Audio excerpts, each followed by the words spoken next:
Bonjour et bienvenue, ici Nat et Lorraine et vous écoutez le podcast Ayurveda, le premier podcast francophone dédié à la médecine traditionnelle indienne. Un vendredi sur deux, nous recevons des invités inspirants pour aborder des thématiques variées autour du bien-être et de la santé au naturel. Notre objectif est de rendre l'Ayurveda accessible à tous, alors si ce podcast vous plaît, n'oubliez pas de nous soutenir avec 5 étoiles sur Apple Podcast ou sur votre plateforme d'écoute préférée. Et si vous souhaitez approfondir les bases de l'Ayurveda ou l'alimentation ayurvédique, vous pouvez vous procurer les packs du sommet de l'Ayurveda sur notre site podcast-ayurveda.com. Tout de suite, place à l'épisode du jour.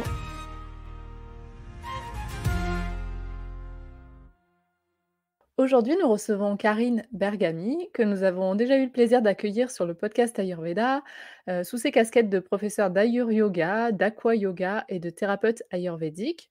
Et dans cet épisode, nous partons à la découverte d'une autre de ses pratiques et passions, celle du souffle. En effet, Karine, ancienne nageuse de natation synchronisée et compétitrice d'apnée, est également monitrice d'apnée et elle partage avec nous ses connaissances pour nous aider à mieux respirer. Alors prenons ensemble une grande inspiration et partons à la découverte de cet outil formidable dont nous disposons toutes et tous. Bonne écoute! Bonjour Karine, comment vas-tu? Très bien, merci. Bonjour Lorraine, bonjour Nat et merci de m'accueillir. Bonjour Karine. Bonjour. On est ravis de te recevoir à nouveau. Alors une petite note pour nos auditeurs qui souhaitent te découvrir et qui peuvent écouter des épisodes précédents que nous avons enregistrés avec toi. Nous avons eu l'épisode 91 intitulé « Que sommes-nous venus faire sur cette terre ?» dans lequel tu nous expliques la notion de chemin de vie et les différents types dharmiques, mais aussi l'épisode numéro 60 qui permet à nos auditeurs yogis d'adopter leur pratique à la saison estivale. Et aujourd'hui, tu nous as proposé un sujet hyper passionnant qui nous concerne toutes et tous, comme le disait Nat en intro, celui de la respiration. Donc, comme indiqué par Nat, en tant que monitrice d'apnée, c'est un sujet que tu maîtrises plutôt bien, je pense, et sur lequel tu as plein de choses à nous apprendre. Est-ce que tu peux déjà nous en dire un peu plus sur cette fameuse casquette de monitrice d'apnée? Comment tu as commencé cette pratique?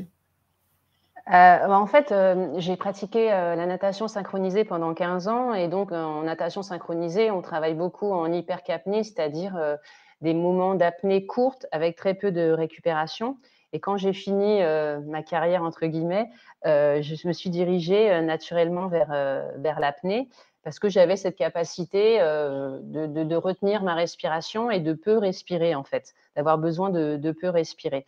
Et là, donc, ça a été un plaisir vraiment très, très intéressant parce qu'en plus, en étant dans ces moments de rétention longs, là, on peut travailler en hypoxie, sous l'eau, avec la glisse, c'est des moments où le mental s'éteint complètement.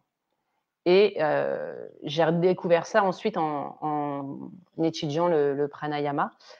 Mais on a tous cette capacité, nous, à retenir notre souffle. Dès qu'on a des odeurs qui ne nous plaisent pas, voilà, on retient notre souffle. Et moi, quand j'étais gamine, quand je passais devant un cimetière à pied, je retenais ma respiration.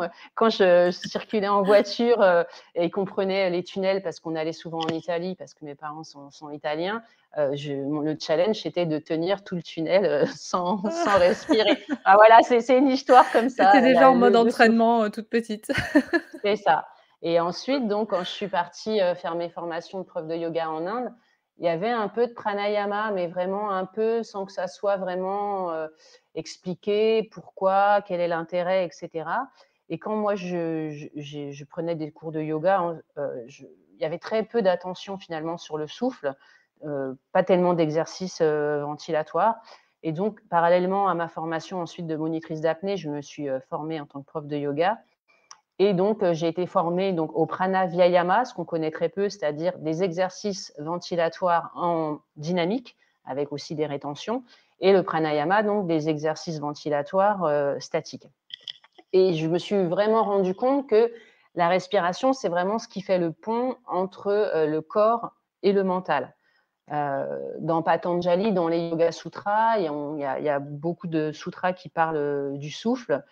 Et il y a par exemple le sutra numéro 1.34 qui dit le mental se stabilise grâce au souffle par l'expiration et l'inspiration. Donc, c'est vraiment un outil de maîtrise du mental. On y reviendra. Et on oublie souvent dans les cours de yoga que pourquoi on se tord dans tous les sens, pourquoi on fait toutes ces postures. C'est pas pour faire beau et se mettre en photo sur Instagram. C'est fait pour faire circuler le prana, qui au départ est stagnant, et ensuite pouvoir supporter une posture assise stable et confortable pendant longtemps, pour ensuite pratiquer donc des exercices ventilatoires avec rétention et aller ensuite vers des pratiques plus méditatives et peut-être atteindre le samadhi. Voilà. Donc, et ce qui est intéressant pour nous, c'est que la respiration, c'est vraiment la seule fonction qui est automatique, mais qui peut devenir consciente. Et elle influe tout notre système physiologique, physique, psychologique, émotionnel. Il y a différentes parties du cerveau qui régulent la respiration. Donc, il y a la respiration volontaire, donc, sur laquelle on peut agir donc, grâce à notre cortex cérébral.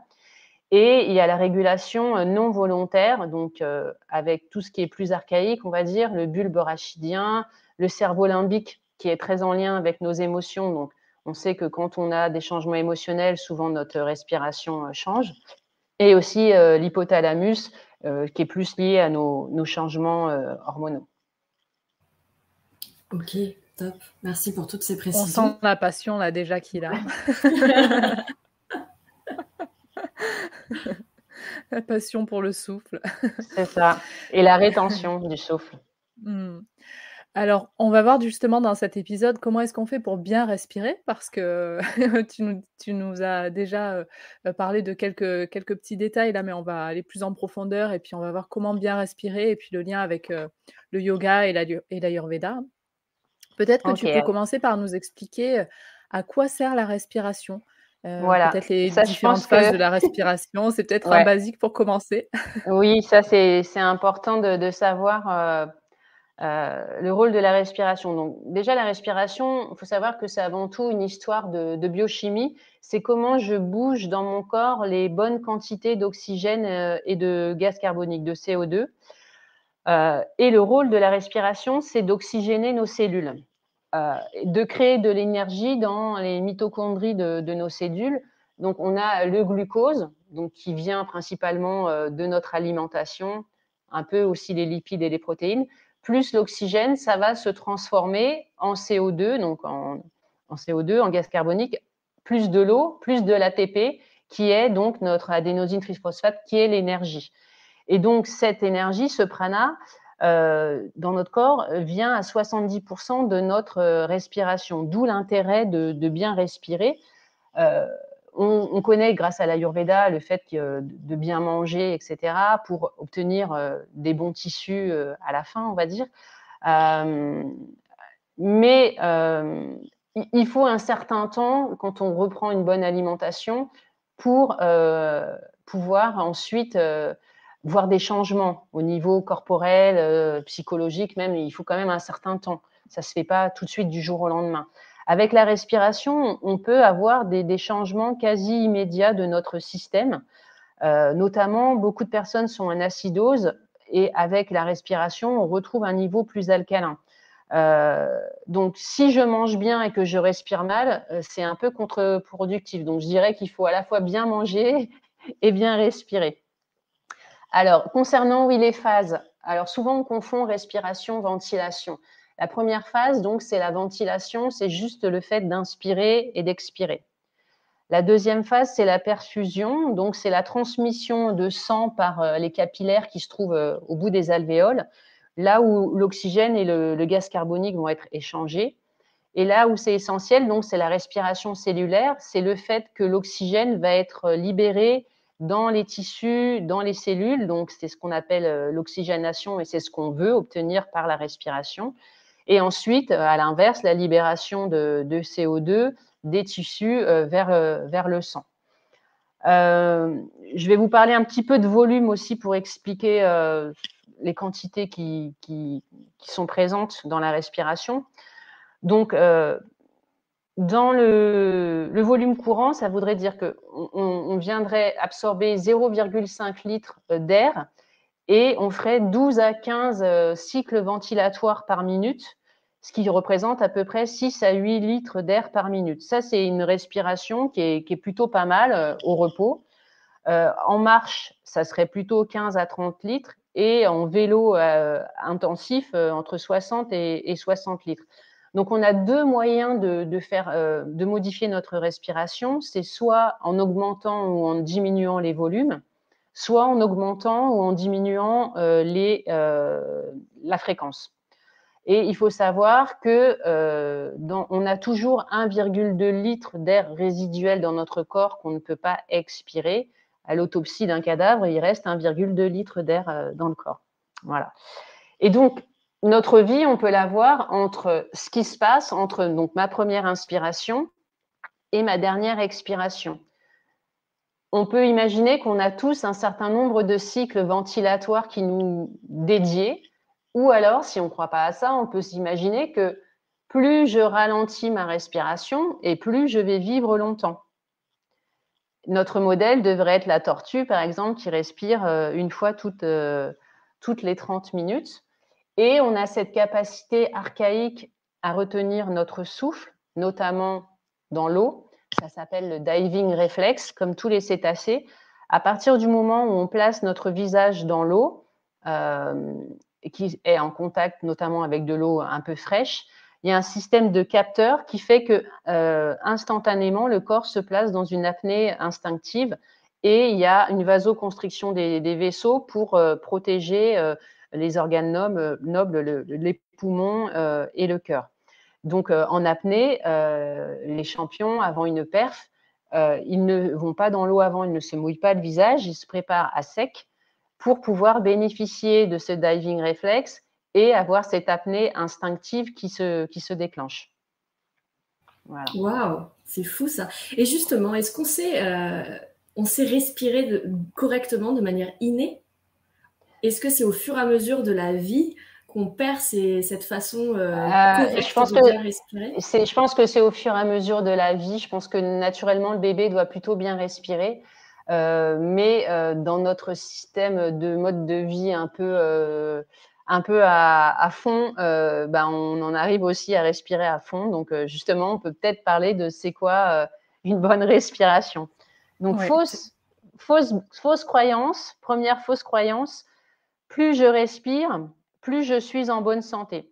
Donc déjà, on n'a pas le même besoin de respirer que nos ancêtres qui avaient une vie non sédentaire et donc qui avaient beaucoup plus de mouvement et donc beaucoup plus de création de CO2.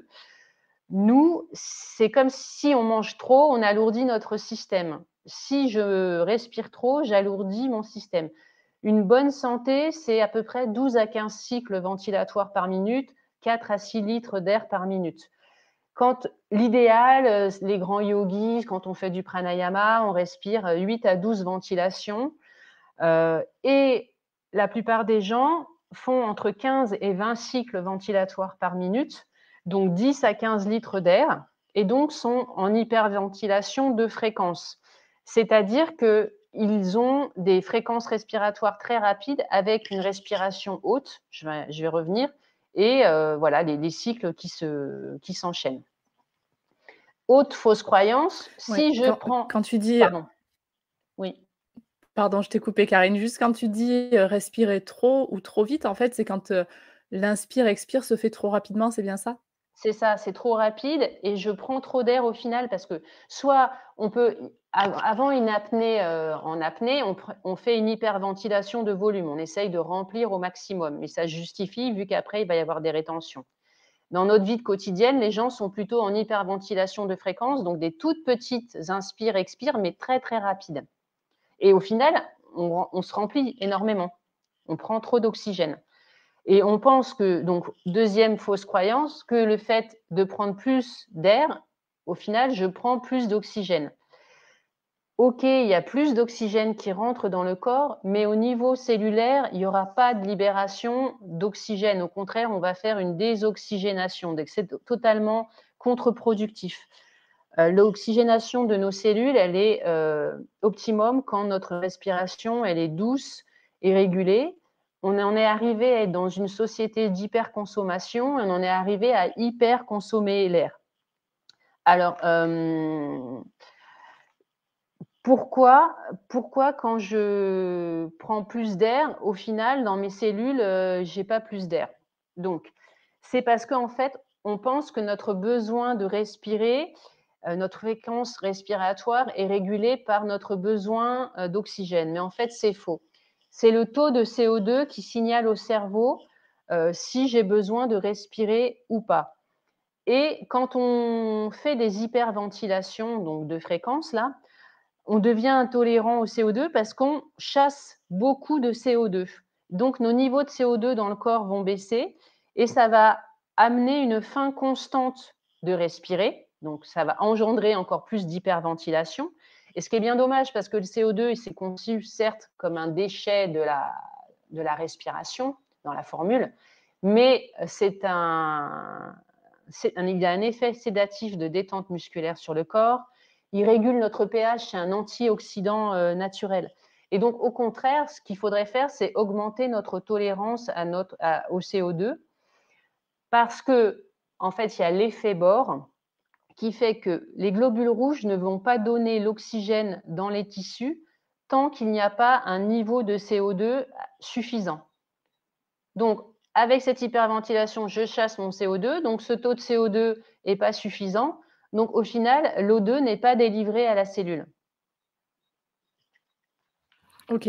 Donc si je respire trop vite ou trop fort ou trop, trop d'air à la fois, en fait, au final, ça a un effet contre-productif et ça ne vient Je pas nourrir désoxygène mes cellules. correctement Voilà. les cellules. OK, très bien. Et je crée une intolérance au CO2 qui fait que j'ai tout le temps en fait envie de respirer et je vais renclencher. Vu que c'est mon taux de CO2 qui va donner le signal de respirer. OK et alors, du coup, quelle serait la bonne manière de respirer? Ou est-ce qu'il y a Alors, une bonne manière ou est-ce qu'il y en a plusieurs? oui. Alors, on va justement, donc, autre fausse bonne idée, c'est de se dire, à ce moment-là, je vais prendre une grosse respiration. Alors, ça ne sera pas une hyperventilation de fréquence, ça sera une hyperventilation de volume cette fois-ci. En fait, non. L'idéal, c'est une respiration slow and low, c'est-à-dire une respiration basse qui se situe au niveau de l'abdomen et du bas de la cage thoracique, très peu d'implication de la zone au niveau poitrine et au niveau clavicule. Donc, c'est vraiment abdomen et partie basse de la cage thoracique avec une utilisation du diaphragme. Et pour utiliser mon diaphragme, à l'expiration, je dois utiliser mes abdominaux profonds. En yoga, c'est un peu en lien, on va dire, pour faire simple, avec Mula Bandha et Uddiyana Bandha. Donc, on n'est pas passif totalement à l'expiration. Il y a cette activation intérieure des muscles abdominaux profonds. Ce qui suppose qu'on ait une bonne posture et qu'on ne soit pas dans une société avec des gens avachis. Il faut une cage thoracique neutre avec le bas des côtes à l'avant et à l'arrière, en fait, qui sont alignés. Voilà. Donc, une respiration douce, lente et basse.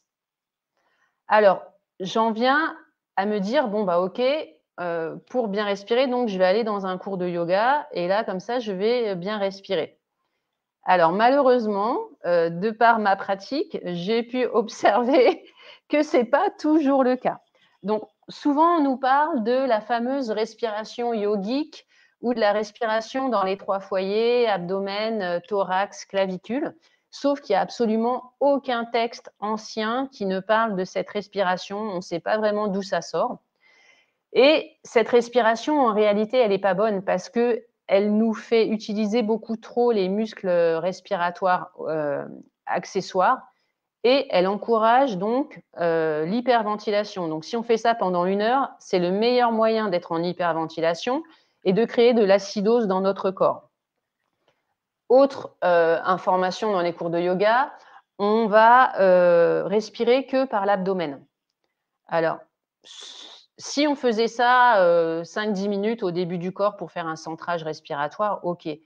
Mais si on fait ça tout le temps, en fait, parce que ça active le système nerveux parasympathique, ça induit une détente dans le corps, donc ça, c'est bénéfique.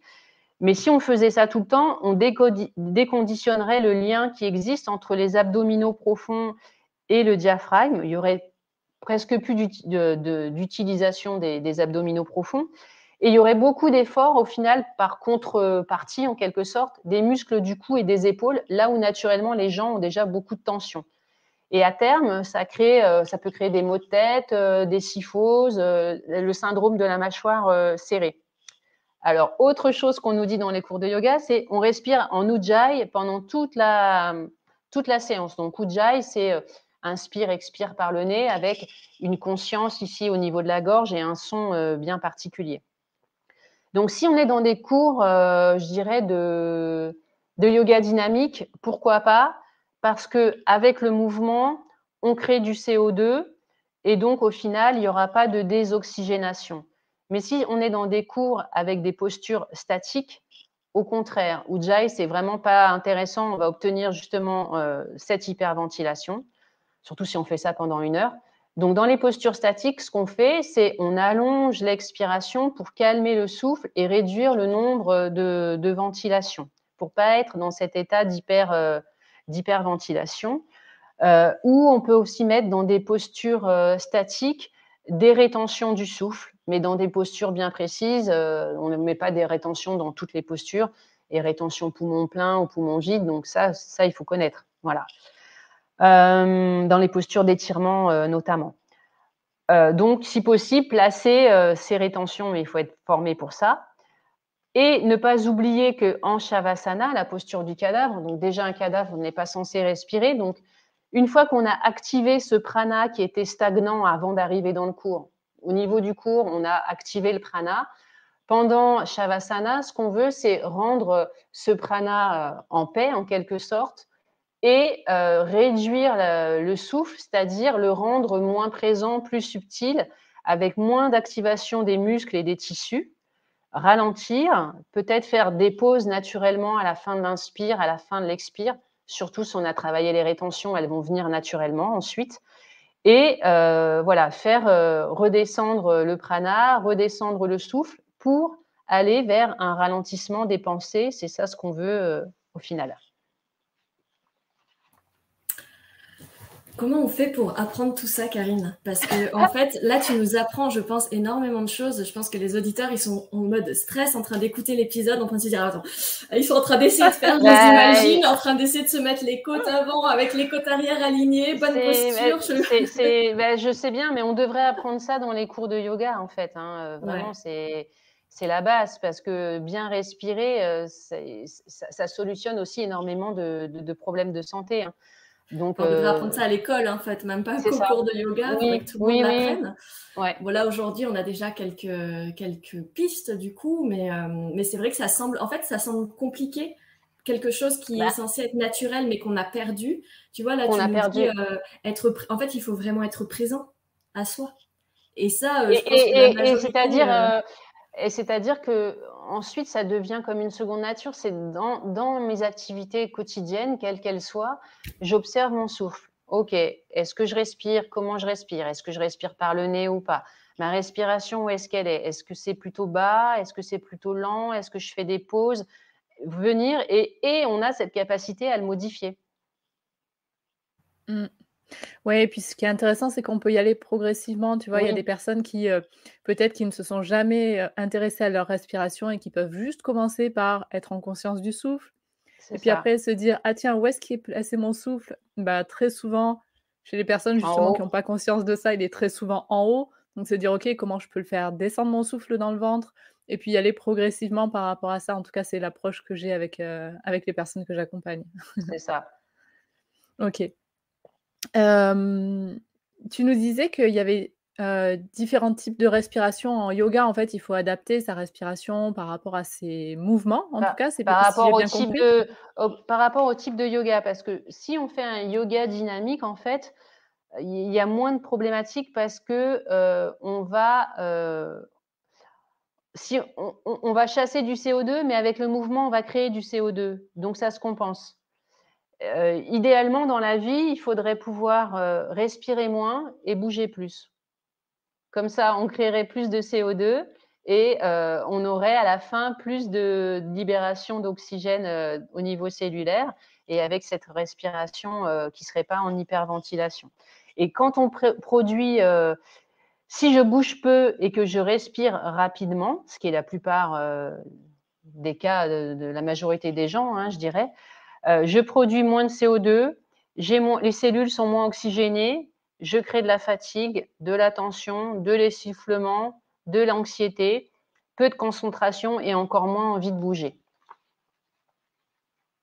Donc, par contre, par rapport au mouvement, ça me fait penser au fait que de faire cette petite aparté qui n'en est pas un, qui est important, sur le fait, ok, je respire par le nez, je respire par la bouche, qu'est-ce que je fais? Donc, absolument, nuit et jour, en dormant, en courant, en ce qu'on veut, je respire uniquement par le nez. J'inspire par le nez, je n'inspire pas par la bouche. Je peux expirer par la bouche, notamment pour rafraîchir l'organisme. Le nez est fait pour respirer, la bouche pour parler et pour manger. Pourquoi? Parce que le nez, quand l'air rentre dans le nez, l'air est ralenti, il est mis à la bonne température, il est filtré, il est humidifié, il est conditionné pour amener l'air dans les poumons. Et avec le nez, je peux réguler davantage la quantité d'air que je prends et je peux l'amener plus profondément, car dans les fosses nasales, il y a la création d'oxyde nitrique qui est déjà un gaz qui permet de lutter contre les virus et les bactéries, ce que je ne vais pas avoir quand je vais respirer par la bouche. Et c'est un vasodilatateur, c'est-à-dire qu'il va ouvrir davantage les canaux sanguins et va permettre de gagner au final 20% d'oxygène. Petit aparté encore, ce vasodilatateur, cet oxyde nitrique, est utilisé pour le Viagra. Donc, messieurs, au lieu d'acheter du Viagra, respirez par le nez déjà, ça va vous aider. Génial. Excellent. Et quel conseil tu donnes, Karine, aux personnes, parce qu'il y en a vraiment beaucoup, des gens qui respirent par la bouche, parce qu'en fait, ils ont pris ce réflexe-là et qu'ils ont oublié. C'est assez difficile à déconditionner. C'est tout un travail. Ça ne se fait pas en une fois.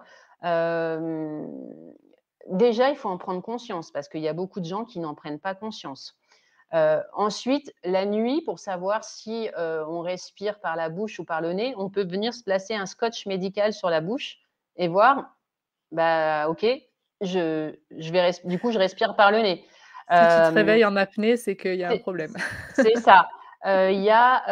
Faut savoir que le fait de respirer par la bouche, ça induit la création de mucus à l'intérieur, parce que par exemple, je vais avaler les pollens, je vais développer des allergies, je vais créer de l'apnée du sommeil, de l'asthme, surtout si on a kappa dominant. Alors là, peut-être que les deux sont souvent liés, hein, d'ailleurs.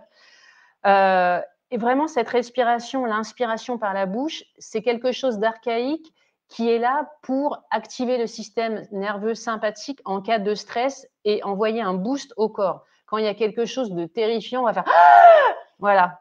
Et là, ça a une raison d'être. Sinon, ça va créer du stress, de l'hyperventilation qui va recréer du stress, de l'hyperventilation. C'est un cercle vicieux et on ne s'en sort pas. Il y a beaucoup de sportifs qui, pendant leur carrière, on ne faisait pas attention vraiment à la respiration, qui ont, pendant toute leur carrière, respiré par le nez, dans l'effort, par la bouche, pardon, et qui ont développé ensuite des tas de pathologies quand ils ont arrêté, en plus de bouger, notamment tout ce qui est maladie inflammatoire.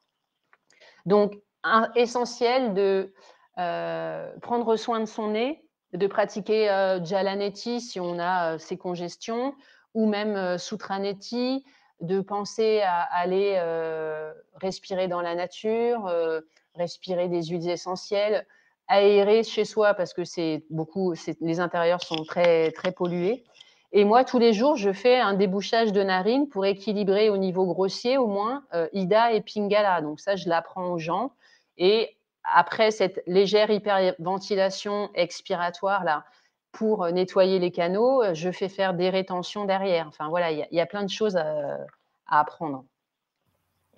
C'est un chemin de réapprendre à respirer par le nez, quelque chose qui est tout à fait naturel, mais c'est ça. Pour beaucoup de gens aujourd'hui, il faut faire la démarche de réapprendre ça, quoi. Alors, il y a aussi des gens qui respirent par le nez au quotidien, mais dès qu'ils sont dans l'effort, vont se mettre à respirer par la bouche. Et la respiration par la bouche aussi, c'est comme si on mangeait en quelque sorte, donc on grossit naturellement. Alors là, il y a plein de personnes qui vont arrêter de respirer. C'est ça, c'est pour ça que je le dis. Justement, tu disais, tu as évoqué tout à l'heure le fait que peut-être les CAFA respiraient peut-être plus par la bouche, etc. Par rapport à tes connaissances, tes observations depuis que tu es dans le milieu du yoga et de l'Ayurveda, tu arrives à faire des parallèles entre profil ayurvédique et type de respiration et aussi, est-ce qu'il y a... En fait, c'est plutôt que j'adapte les exercices ventilatoires au dosha. Donc déjà, notre respiration, elle peut être comme notre mental rajasique, totalement erratique et bruyante. Elle peut être tamasique, c'est-à-dire plutôt serrée et retenue. Et elle peut être sattvique, dans l'idéal, douce, silencieuse, facile et régulière. Ce qu'on peut faire tous les jours, c'est déjà placer la main aussi sous notre nez et voir est-ce qu'il y a une narine qui respire mieux que l'autre. Alors, tous les auteurs ne sont pas d'accord, mais a priori, toutes les 90 minutes, on respire plus par une narine que par l'autre. Mais si on fait ce test plusieurs fois dans la journée, statistiquement, on ne devrait pas tomber toujours sur la même narine. Donc, si on voit qu'il y a une narine qui respire plus que l'autre, ça veut dire que, par exemple, si c'est la narine droite, ça veut dire que mon hémisphère gauche est plus sollicité. Donc, auquel cas, je peux faire des activités sollicitant davantage mon hémisphère droit pour rééquilibrer, par exemple.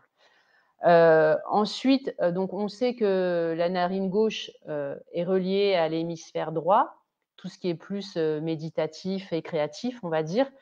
Donc c'est le nadi Ida et c'est plus une énergie rafraîchissante. Et avec Pingala, ça sera l'inverse. Donc la rétention après l'inspiration, elle est plutôt chauffante. Donc ça, on pourrait par exemple l'indiquer pour des vata dominants. Elle est plus enracinante, plus tonifiante. Et la rétention après l'expiration, elle est plus purifiante, réduisante. Elle serait peut-être mieux pour des pitta ou des kapha. Et donc, il y a des en yoga, on connaît des types de ventilation adaptés au dosha. Il y en a plein. Donc, si vous voulez, je peux en parler un peu, mais voilà. Alors, par exemple, bon, pour le vata, pour lui donner un peu d'énergie le matin, qui a tendance, le vata, à avoir de l'énergie en dents de scie, on pourrait faire la respiration plutôt par la narine droite pour activer cette énergie. En soirée, on ferait plutôt par la narine gauche pour apaiser le mental.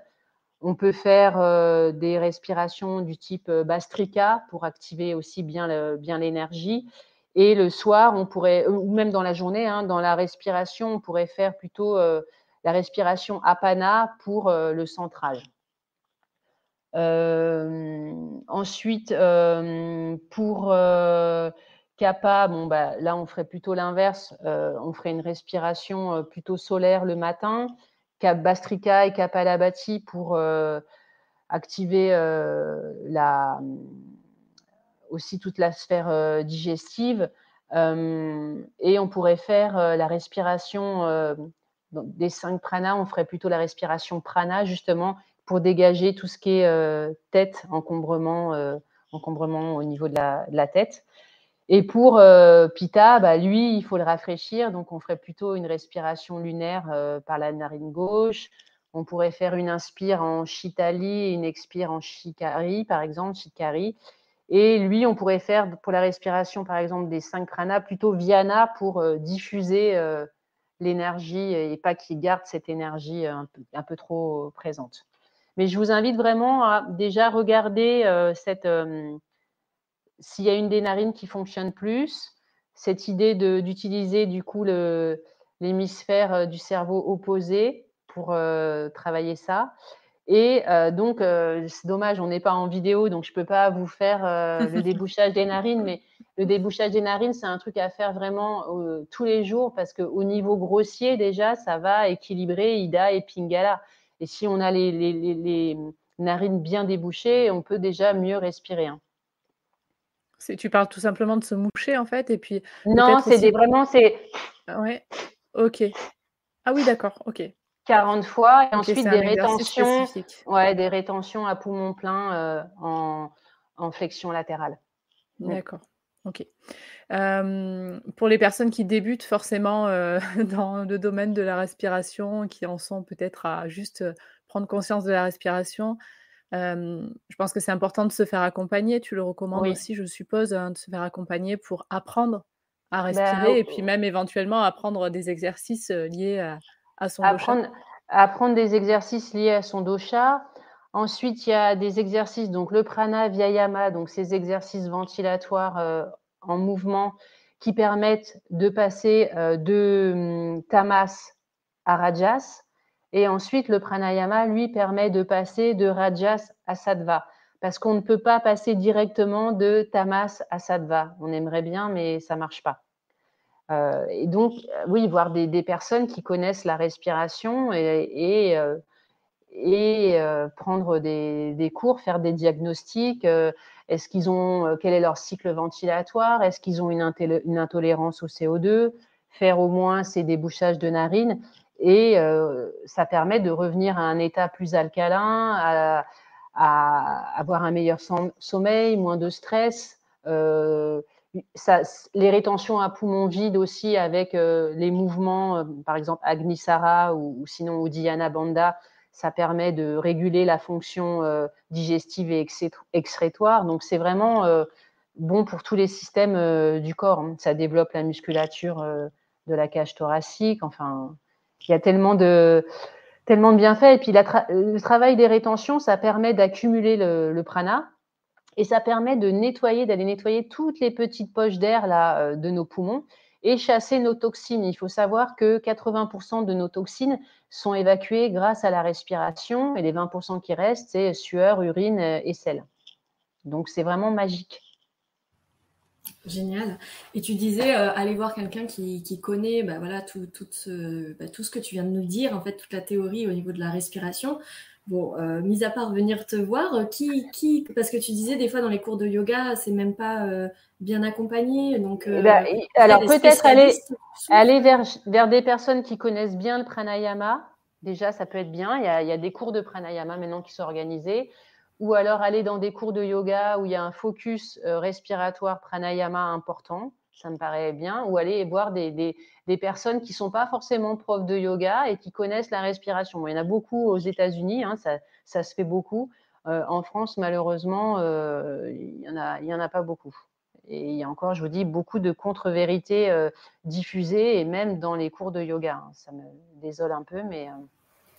Voilà, moi, c'est grâce au biais apnée aussi que j'ai pu développer ça. Est-ce que toi, tu proposes des cours autour de ça, autour de la respiration? Alors, moi, je donne des cours sur Zoom pour les apnéistes qui ont des besoins particuliers, mais je fais tout ce travail-là.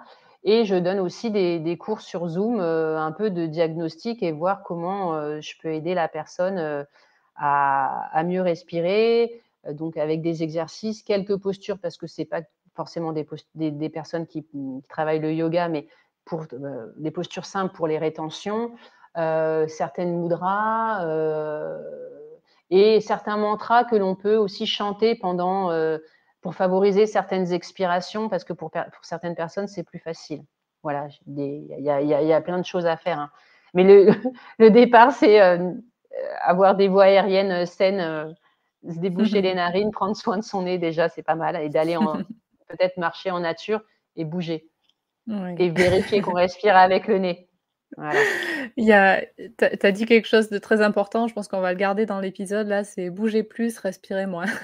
C'est ça. Ok, on arrive tout doucement. Vous voulez un scotch sur la bouche, Nat? Ouais, et un scotch médical, hein, c'est mieux qu'un scotch normal. On arrive à la fin de cet épisode, Karine. Est-ce que tu as partagé ce que tu voulais ou tu as encore un message pour nos auditeurs? Oui, je vais juste peut-être ajouter, donc en changeant ma respiration, je vais vraiment changer mon monde, à la fois physiologique, psychologique, voilà. Faire attention les personnes qui sont profs, qui parlent toute la journée, car elles sont en hyperventilation souvent, donc prendre le temps de faire des pauses, de parler après l'expiration. Et une fois que vraiment je vous engage à à travailler avec des professionnels ces pauses respiratoires. Au départ, c'est juste des suspensions du souffle. Ensuite, on va vers les rétentions. Et quand on va vers ces rétentions, ensuite, on crée de l'espace dans notre cage thoracique. On a une sensation à la fois de légèreté et de puissance. Notre mental est beaucoup moins présent, nos pensées, mais c'est vraiment magique, redescendent. Il y a des moments de vide de plus en plus longs. Et dans les Upanishads, il est dit que notre âme résidait au niveau de notre cœur, pas le cœur physique, mais le cœur énergétique, là, comme Anahata Chakra, on va dire, pour résumer, en bas du sternum. Et donc, que petit à petit, avec ces rétentions, on vient se connecter de plus en plus à cette âme et on vient de plus en plus se connecter à elle, à être moins dans le mental pour répondre aux questions et que nos réponses viennent davantage de là et que notre âme, oui, petite info, aurait la taille de d'une phalange de notre pouce et qu'elle réside ici. Et vraiment cette sensation de connexion avec l'espace de la poitrine qui devient de plus en plus agréable et vers lequel on peut aller dans la journée, voilà. Sans avoir à faire ces exercices, on se reconnecte de plus en plus facilement. Merci Karine pour tous ces éléments. Merci à vous. On arrive aux questions de fin de l'épisode.